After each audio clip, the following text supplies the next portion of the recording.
connected. If a yogi realizes Nibbāna, does it mean that he has attained the first stage of sainthood? Does the attainment of Magga and Phala precede attainment of Nibbāna?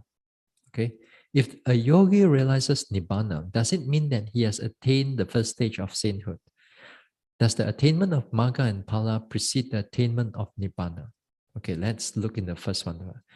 If a yogi realizes Nibbāna, does it mean that he attained the first stage of sainthood? Yes and no. Because in a higher level, also the yogi can see Nibbāna too, in the sense that at the second stage also they can see, the third stage also, and the fourth stage also they can see. Wait, I don't use the word the same Nibbāna, but Nibbāna, they can actually able to realize Nibbāna. Yeah? So not necessarily the first stage only. Yeah? All the stages they can see. The Putujana below that, of course, we cannot see.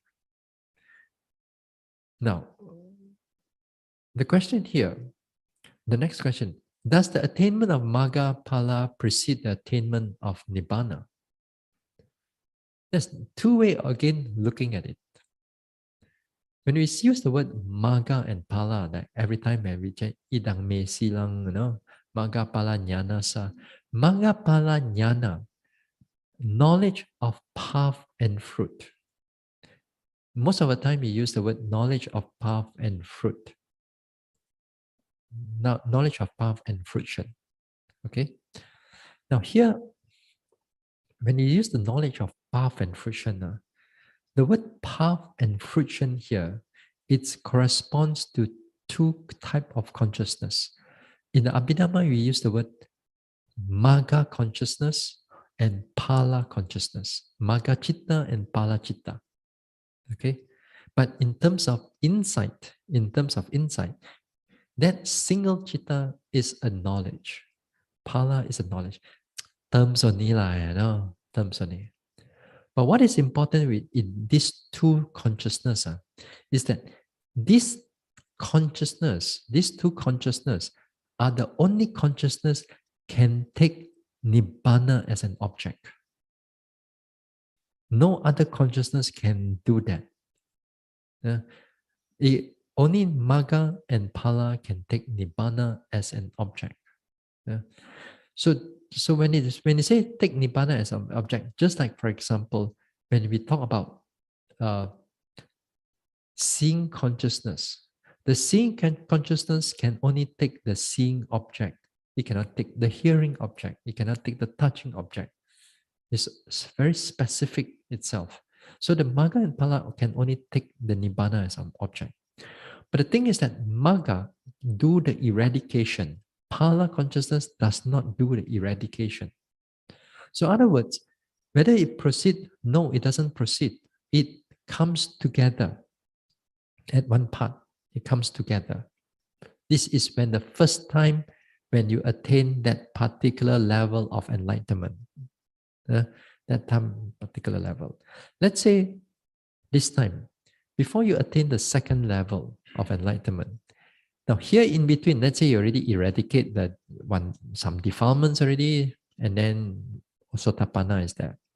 But there's still like before you reach there. So in between here, you can make a determination that you want to go into Nibbāna again and again.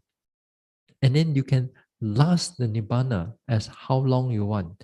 You want to last it for 15 minutes or you want to last it for the whole hour sitting there. Nothing. Cessation. Also can. But all the time when you are there, the mind is fully alert. It's fully in the state of balance. There's no such thing as gong gong, nothing. It's fully in the state of balance, but it's a cessation. Nevertheless, that time, it also absorbed into Nibbāna without the path consciousness, because path consciousness already done its job already. So this time is only fruition consciousness only that is able to absorb into the Nibbāna. So it's quite it's not so straightforward, the Nibbāna thing. So too in the jhana also the same thing. In the jhana, the first time you also do not know, but subsequently you will begin to know it. But again here, jhana again here, a lot of times people thought that the jhana is like very nice and pleasant is jhana. No.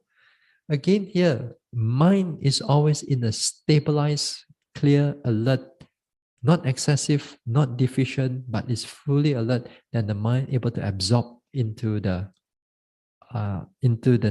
jhana. Then later part, as they get better and they keep on practice and practice, they will know that they are in jhana. Because that time, for jhana, you can, once you build up the mind, you can make an intention, you already can able to absorb into that jhana already. You don't have to wait for it for too long. If you're skillful, something like that. Yeah. Understand or not? I think never mind. If you don't understand these type of things, it's akan datang mana all these things. As long as you practice, it will come. You don't practice, it will not come. Yeah. We'll talk about this a bit of Nibbāna, maybe as I said, a little bit on next week. We're going to touch on because of the of equanimity and all that thing, then enlightenment is just not too far away. Okay, so we'll touch upon that. So we'll talk about this next week. So that's about it on the question. Yeah. So we stop here. We share merits. Idang me bhavanang Nibbānasa pachayo hotu. May my mental cultivation be a condition for the realization of Nibbāna. Imang no punya bhagang sabba satanang dema. We share these merits with our departed ones, with all beings and all the devas. Sape satta sukhi hontu anumodantu. May all beings be happy. May they rejoice in these merits. Sadhu, sadhu.